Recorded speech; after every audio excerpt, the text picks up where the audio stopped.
अब next topic शुरू करते हैं, स्टैटिस्टिक्स। तो स्टैटिस्टिक्स को हम कब यूज़ करते हैं?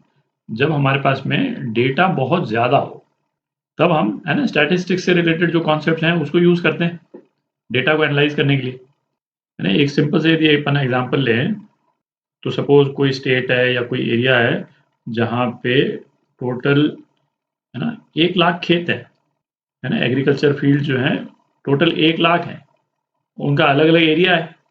तो यदि इन अलग अलग 1 लाख खेतों के एरिया को यदि आपको एनालाइज करना हो, है ना, उसके डेटा को एनालाइज करना हो, और आपको वो डेटा मिले, है ना, हर खेत का अलग अलग, है ना, x1 x2, है ना, ये अलग अलग एरिया हो गए, या मैं इसको A1 A2 बोल देता हूँ, है ना, A1 A2 A3, इस तरह से एरिया यदि आपको दे दे कोई, है ना, A1 से लेकर के लास्ट क्या हो जाएगा 1 लाख, है ना, ये अलग अलग एरिया, है ना। किसी कागज पे कोई लिख के दे दे या किसी एक्सेल शीट में दे दे, तो उस डेटा को तो इंटरप्रेट करना बहुत ज़्यादा मुश्किल है ना, इतना ढेर सारा डेटा एक जगह पे आ जाए।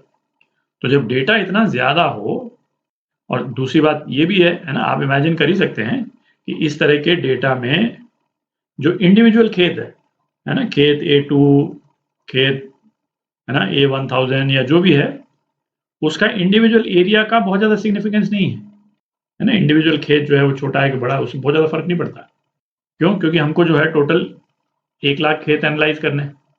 तो इतने बड़े डेटा को एनालाइज करने के लिए, है ना, हम स्टैटिस्टिक्स को बेसिकली यूज़ करते हैं, स्टैटिस्टिक्स के कॉन्सेप्ट्स को यूज़ करते हैं। और स्टैटिस्टिक्स के जो कॉन्सेप्ट्स हम यूज़ करते हैं, है ना, ब्रॉडली 2 कैटेगरी में पढ़ते हैं, है ना। एक जिनको हम बोलते हैं सेंट्रल टेंडेंसी, है ना, अभी देखेंगे, है ना, सेंट्रल टेंडेंसी का मतलब क्या निकला।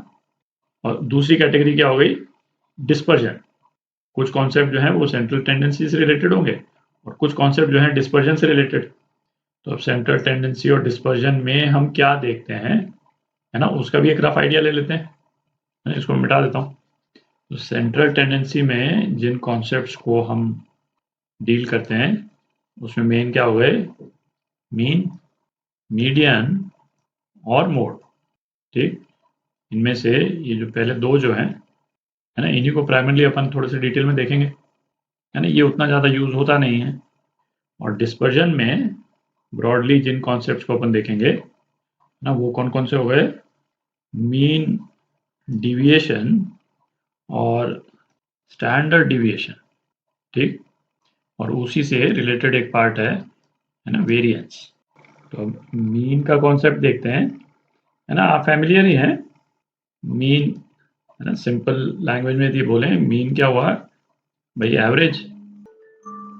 किसी भी चीज़ को लेकर के यदि हमने n ऑब्जर्वेशंस किए, x1 plus x2 plus x3, है ना, xn तक, तो इनका मीन जो है वो क्या हो जाएगा, नंबर ऑफ ऑब्जर्वेशन से अपन डिवाइड कर दें, ये उन ऑब्जर्वेशन का मीन हो गया।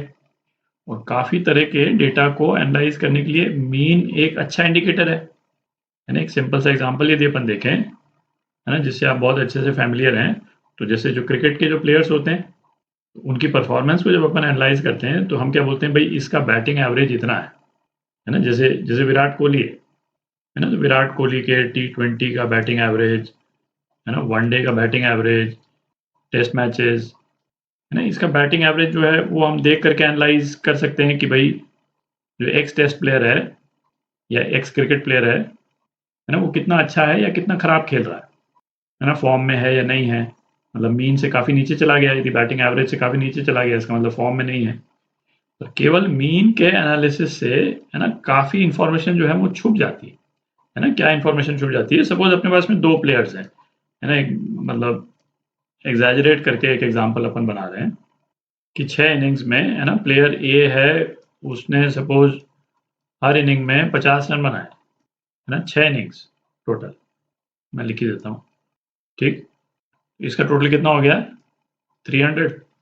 और दूसरा बैट्समैन है, उसने पहले में 150 बनाए, लास्ट में 150 बनाए, बाकी चारों में 0 बनाए, तो इसने भी टोटल जो है वो 300 रन स्कोर किए। पर ये आप देख ही सकते हैं, दोनों प्लेयर्स का जो टाइप है वो काफ़ी ज़्यादा डिफरेंट है। आप देख रहे हैं, मतलब प्लेयर बी जो है वो डेफिनेटली कम डिपेंडेबल है कि भाई जिस दिन चल गया तो चल गया, नहीं तो अदरवाइज तो वो 0 ही बनाता है, और कब चल जाएगा कोई भरोसा नहीं। मैच वैसे ही ड्रॉ की तरफ जा रहा हो तब भी 150 बना दे तो फ़ायदा तो उसका कुछ है नहीं, है ना? ओवरऑल आप कह सकते हैं भाई प्लेयर ए जो है वो ज़्यादा डिपेंडेबल है प्लेयर बी से, जबकि एवरेज जो है वो दोनों का सेम होगा। एवरेज तो 50 हो गया दोनों का। तो जो डेटा में ये जो एस्पेक्ट है कि है ना, डेटा जो है मीन से कितना वेरी कर रहा है ना, उसको हम किस में कैप्चर करते हैं, उसको ये जो डिस्पर्जन वाला जो कॉन्सेप्ट है ना, उसमें कैप्चर करते हैं इसको। तो डिस्पर्जन जो है वो किस तरह की रियल लाइफ सिचुएशन में हम यूज़ करते हैं, है ना, एक रफ आइडिया लेते हैं उसका भी। जैसे डिस्पर्जन है वो, है ना, फाइनेंस में काफ़ी यूज़ होता है। जैसे जो कंपनीज़ हैं, है ना, कंपनीज़ के शेयर मार्केट का प्राइस जो है वो वेरी करता है ना, ये तो मालूम है आपको। तो यदि सपोज़ अपन 2 कंपनीज़ ले लें, एक कंपनी ए और दूसरी कंपनी बी, है ना, तो पहले वाले कंपनी का जो शेयर प्राइस है सपोज़ किसी एक पर्टिकुलर साल में यहाँ से यहाँ तक गया, है ना, P1 से P2, और दूसरी कंपनी का भी शेयर प्राइस जो है एग्जैक्ट सेम प्राइस P1 से P2 गया, ठीक, एक साल में। और ए का प्राइस जो है वो यहाँ से यहाँ जाने का उसका रास्ता जो है वो ये था सपोज, है ना, इस तरह से गया, ऊपर गया फिर नीचे गया फिर ऊपर गया। और ये वाली कंपनी जो है उसका प्राइस जो है वो ऊपर जो है वो इस तरह से गया, आप देख रहे हैं। तो इस तरह के प्राइस का जो मूवमेंट है ना, फाइनेंस में इसको कैप्चर करने के लिए अलग अलग तरह के इंडिकेटर्स बना रखे हैं उन लोगों ने, है ना। फिर वो लोग कैटेगराइज करते हैं कि कंपनी ए के शेयर जो है ना, वो बहुत ज़्यादा वॉलेटाइल है, ठीक। तो एक दूसरे तरह के ट्रेडर्स जिनको चाहिए कि, है ना, इस तरह का वॉलेटाइल मार्केट होना चाहिए, वो कंपनी ए के शेयर्स को ट्रेड करेंगे, है ना। वो बेसिकली करते क्या है ना, बहुत छोटे टाइम के लिए ट्रेड करते हैं, है ना, यहाँ एंटर करेंगे, यहाँ पे निकल जाएंगे, ये आपने प्रॉफिट ले लिया। और फिर दूसरे तरह के ट्रेडर्स हैं, है ना, जो बहुत कम कम टाइम के लिए नहीं, बहुत लंबे टाइम के लिए इन्वेस्ट करते हैं कि भाई हम खरीदेंगे तो एक साल बाद ही बेचेंगे। वो इस तरह की कंपनी में नहीं इन्वेस्ट करेंगे, क्योंकि वो तो दिक्कत हो जाएगी ना। आप देख रहे हैं यहाँ से गया इतना ज़्यादा वॉलेटाइल, तो उसको तो होल्ड करके रखना बड़ा मुश्किल है। तो वो जो है वो इस तरह की कंपनी में इन्वेस्ट करते हैं, आप देख रहे हैं। तो ये जो मतलब ये बेसिकली जो मीन प्राइस का जो मूवमेंट है ना, उसके अराउंड जो वेरिएशन है, ये जो वेरिएशन है जो मैंने बनाया है, उसको डिस्पर्जन से रिलेटेड जो इंडिकेटर्स हैं, है ना, उसमें हम कैप्चर करते हैं, ठीक। एक और एग्जांपल देखते हैं।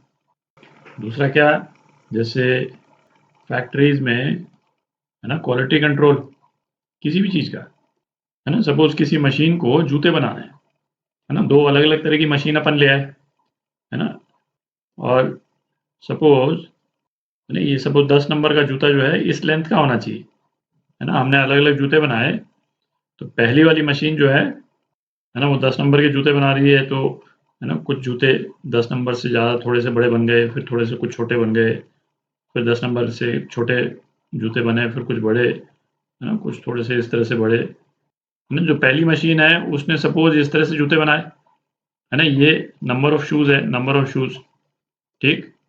और दूसरी मशीन है ना, दूसरी मशीन जो है वो 10 नंबर के जूते का साइज़ का, है ना, आप इमेजिन कर ही सकते हैं भाई इसमें वेरिएशन ज़्यादा है। तो जिस साइज़ का होना चाहिए जूता, है ना, कुछ जूते तो ठीक बनाए और फिर वापस वेरिएशन ज़्यादा। और ये तो आप कह सकते हैं भाई ये जो येलो वाली जो मशीन है उसमें मीन के अबाउट जो है वो वेरिएशन कम है। यदि जूते की लेंथ जो है दोनों मशीन की आप नापेंगे और एवरेज ले लेंगे, तो हो सकता है दोनों मशीन की परफॉर्मेंस एग्जैक्टली सेम आ जाए। पर ये आप देख ही सकते हैं भाई ग्रीन वाली मशीन जो है वो येलो वाली मशीन से ज़्यादा खराब है ना, क्वालिटी नहीं है उसमें, है ना। कभी जूता बहुत बड़ा बन जाता है, कभी बहुत छोटा बन जाता है, आप देख रहे हैं। तो इस तरह के डेटा को हम कैप्चर करते हैं किसमें, है ना, डिस्पर्जन से रिलेटेड। ये जो ये मीन डेविएशन, स्टैंडर्ड डेविएशन, ये जो अपन ने किया ना, वर्ड्स को यूज़ किया है ना, इसको अभी पढ़ेंगे अपन डिटेल में, वहाँ पे डिस्पर्जन को यूज़ करते हैं। तो अब मीन का कॉन्सेप्ट डिस्कस करते हैं। तो ये तो बेसिक कॉन्सेप्ट्स का रफ आइडिया हो गया, है ना। अब मीन का जो बेसिक कॉन्सेप्ट है ना, उसको डिस्कस करते हैं। तो मीन डिस्कस करते हैं, है ना, किसी भी डेटा का मीन अपन कैसे निकालते हैं, है ना, उसको डिस्कस करते हैं। तो सपोज कोई भी सेट ऑफ न्यूमेरिकल डेटा है अपने पास में, है ना, एग्जाम्पल के लिए भाई स्टूडेंट्स की हाइट क्या है ना, उससे रिलेटेड डेटा है, स्टूडेंट के मार्क्स जो हैं वो क्या हैं, या किसी बैट्समैन के टेस्ट स्कोर्स जो हैं वो क्या हैं, इस तरह का डेटा है। और उसका अपने को मीन निकालना है। तो बेसिकली क्या, जितना डेटा है उसको हम ऐड कर दें, है ना, x1 plus x2 plus x3, suppose n different data है अपने पास में, है ना, प्लस xn, इसको अपन ऐड कर दिया और किससे डिवाइड कर दिया, n से डिवाइड कर दिया। ठीक, ये जो है इस डेटा का मीन हो जाएगा। इसको लिखते कैसे हैं, x के ऊपर एक बार का साइन, है ना, मीन जो है वो इस तरह से रिप्रेजेंट करते हैं। अच्छा, ये जो डेटा है इसको स्टैटिस्टिक्स की लैंग्वेज में नॉर्मली किस तरह से अपन बोलते हैं, ये हमारे ऑब्जर्वेशंस हैं। ठीक, तो जितने ऑब्जर्वेशंस हैं उससे जो डेटा मिला उसको अपन ने ऐड कर दिया और डिवाइड कैसे कर दिया, n, और n बेसिकली क्या है, टोटल नंबर ऑफ ऑब्जर्वेशंस, है ना। इतना अलग अलग डेटा है अपने पास में, अपन ने ऐड कर दिया। ठीक, और ये वाला जो एक्सप्रेशन है, लंबा सा एक्सप्रेशन, है ना, इसको एक सिंगल नोटेशन में यदि हमको रिप्रेजेंट करना हो तो क्या करते हैं, है ना, ये सिग्मा वाला नोटेशन यूज करते हैं अपन। तो सिग्मा ऑफ एक्स आई, जो अलग अलग ऑब्जर्वेशंस हैं, और आई कहाँ से कहाँ वेरी कर रहा है, 1 से n upon total number of observations. ठीक, अच्छा, अब क्या ये भी हो सकता है कि कोई भी ऑब्जर्वेशन जो है वो बार बार रिपीट हो, है ना। एक क्लास में 3-4 स्टूडेंट के मार्क्स जो हैं वो सेम हो सकते हैं, है ना, उनकी हाइट सेम हो सकती है। तो अपना डेटा जो है वो देखने में इस टाइप का भी लग सकता है भाई, जैसे x2 जो है वो सपोज 3 बार रिपीट हो जाए, x3 जो है वो 2 बार रिपीट हो जाए, x4 जो है सपोज 5 बार रिपीट हो जाए, है ना। इस तरह से यू गेट द आइडिया, है ना, अलग अलग ऑब्जर्वेशन जो है वो रिपीट हो रहे हैं। तो अपन क्या करते हैं कि भाई कोई भी ऑब्जर्वेशन जो है कितनी बार रिपीट हुआ उसको हम काउंट कर लें, और उसको हम बोलते क्या है, उसको हम फ्रीक्वेंसी बोलते हैं, है ना, f से डिनोट करते हैं। तो x2 जो है वो 3 बार रिपीट हुआ, तो f2 जो है वो क्या हो गया, 3 हो गया। ठीक, f3 2 हो गया, है ना, f4 कितना हो गया, 5 हो गया। इस तरह से इसको क्या बोलते हैं, फ्रीक्वेंसी। तो इस वाले केस में मीन जो है वो किस तरह से अपन डिनोट करेंगे, बेसिकली, है ना, x1 f1 plus x2 f2, है ना, and so on xn fn तक, और नीचे क्या आ जाएगा, नंबर ऑफ ऑब्जर्वेशंस क्या हो गए, इन सारे फ्रीक्वेंसीज का टोटल, है ना, उतने ऑब्जर्वेशंस हैं अपने पास। तो नीचे भी क्या आ गया, f1 प्लस f2, और ये कहाँ तक, fn तक। और इसको, है ना, ये स्टैटिस्टिक्स का जो नोटेशन है इसमें यदि हमको डिनोट करना हो तो क्या कर देंगे, i is equal to 1 to n x i f i upon, और नीचे क्या आ जाएगा, एफ आई का समेशन। ठीक, ये हो जाएगा। तो दो फॉर्मूले तो ये आ गए अपने पास में, एक ये और एक ये।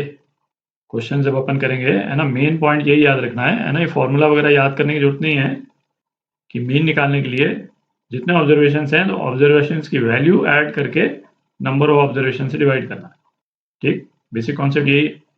अच्छा, अब एक और एस्पेक्ट देखते हैं, जब हमारे पास में, है ना, डेटा काफ़ी ज़्यादा हो, है ना, उस केस में हम उसको किस तरह से रिप्रेजेंट करते हैं और किस तरह से मीन निकालते हैं। तो ये तो जैसे अलग अलग ऑब्जर्वेशंस को अपन ने ग्रुप किया, तो सपोज क्लास में, है ना, स्टूडेंट्स के क्या क्या मार्क्स आए हैं, है ना, उससे रिलेटेड अपने को मीन निकालना है, तो भाई इस तरह की चीज़ हम कर सकते हैं। और सपोज नंबर ऑफ स्टूडेंट्स बहुत ज़्यादा हो जाए, है ना, बहुत ज़्यादा हो जाए मतलब कि हमारे को सपोज जो है ना पूरी सिटी जो है, सिटी के नंबर ऑफ स्टूडेंट्स, उनके किसी सब्जेक्ट में कितने मार्क्स आए हैं उनका मीन यदि निकालना हो, है ना, कुल सपोज हमारे पास में 10,000 स्टूडेंट्स हो गए। ठीक, तो ऐसे केस में क्या कि भाई 52 मार्क्स कितने लोगों के आए, 53 मार्क्स कितने लोगों के आए, 54 मार्क्स कितने लोगों के आए, इसका अलग अलग डेटा लिख करके कैलकुलेट करने की बजाय हम क्या करते हैं कि कुछ ऑब्जर्वेशंस की कैटेगरी को हम कंबाइन कर दें। ठीक, कि मतलब 40 से 50 जितने लोगों के मार्क्स आए, है ना, उतने स्टूडेंट्स हम काउंट कर लें। फिर 50 से 60 कितने लोगों के आए, है ना, उतने स्टूडेंट्स हम काउंट कर लें, और वैसे करके हम मीन निकाल दें। जो एक्चुअल मीन है ना, उससे थोड़ा सा वेरी होगा, उससे थोड़ा सा डिफरेंट आएगा ऑब्वियसली, पर फिर भी काफ़ी एक्यूरेट आ जाता है। और स्पेशली जब इतने ढेर सारे स्टूडेंट्स की हम बात कर रहे हैं, तो ये डेटा जो है वो देखने में कैसा लगेगा कि भाई ऐसे वाले केस में हम, है ना, टेबल बना लेते हैं, है ना, 10 से 20 मार्क्स कितने स्टूडेंट, है ना, 20 से 30 मार्क्स कितने स्टूडेंट्स, 30 से 40 मार्क्स कितने स्टूडेंट है ना, इस तरह से 90 से 100 मार्क्स कितने स्टूडेंट, और इसको हम क्या बोलते हैं नॉर्मली, क्लास, है ना, क्लास, और इसको क्लास इंटरवल, है ना। ये सब याद रखने की जरूरत नहीं है आपको, है ना, उतना रेलेवेंट नहीं है। और हर कैटेगरी में कितने स्टूडेंट्स हैं, तो ये क्या हो गया, ये बेसिकली एफआई हो गया, एफआई का काम कर रहा है। 10 से 20 मार्क्स में सपोज, है ना, टोटल 10,000 स्टूडेंट्स हैं, तो सपोज 450 स्टूडेंट्स इसमें हैं, 1000 स्टूडेंट्स इसमें हैं, 1200 स्टूडेंट्स इसमें, है ना, कुछ इस टाइप से कुछ फिगर्स आ जाएंगे अपने पास में। तो इस वाले केस में, है ना, 10 मार्क्स से 20 मार्क्स के बीच के जितने स्टूडेंट्स हैं वो तो सब हमने एक कैटेगरी में डाल दी। तो इसमें जो ऑब्जर्वेशन की वैल्यू जो है, जिसको हमने यहाँ पे xi बोला है, ऑब्जर्वेशन की वैल्यू अपन क्या लेते हैं, इन दोनों का बीच का पॉइंट, है ना। तो बेसिकली 10 + 20/2, है ना, क्लास की लोअर लिमिट अपर लिमिट दोनों को ऐड करके 2 से डिवाइड कर दें, तो ये क्या हो जाएगी, ये 15 हो जाएगी, है ना। 15, 25, 35, इस तरह से लास्ट में 95। और फिर अगेन, है ना, सेम चीज जो अभी अपन ने देखी, sigma xi upon sigma fi, ये सिग्मा fi ये टोटल हो गए कितने आ जाएंगे, 10,000 आ जाएंगे, ठीक।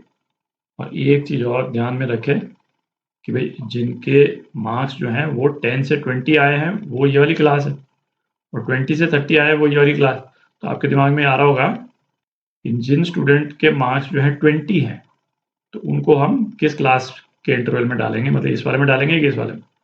तो ऐसे वाले केस में क्या कन्वेंशन ये है कि जिनके मार्क्स 20 हैं वो 20 से 30 वाली जो क्लास है, मतलब जो अपर वाली जो क्लास है ना, उसमें काउंट होते हैं, है ना, दोनों में नहीं काउंट होंगे ऑब्वियसली, 20 से 30 वाले में, है ना, जिनके मार्क्स 30 हैं जिन स्टूडेंट्स के, वो इस वाले में काउंट होंगे, इस वाली कैटेगरी में काउंट होते हैं, ठीक, कन्वेंशन है। तो मेन में, है ना, बेसिकली यही कॉन्सेप्ट है, क्लास 10th में आप कर ही चुके हैं। अब कुछ क्वेश्चंस करेंगे।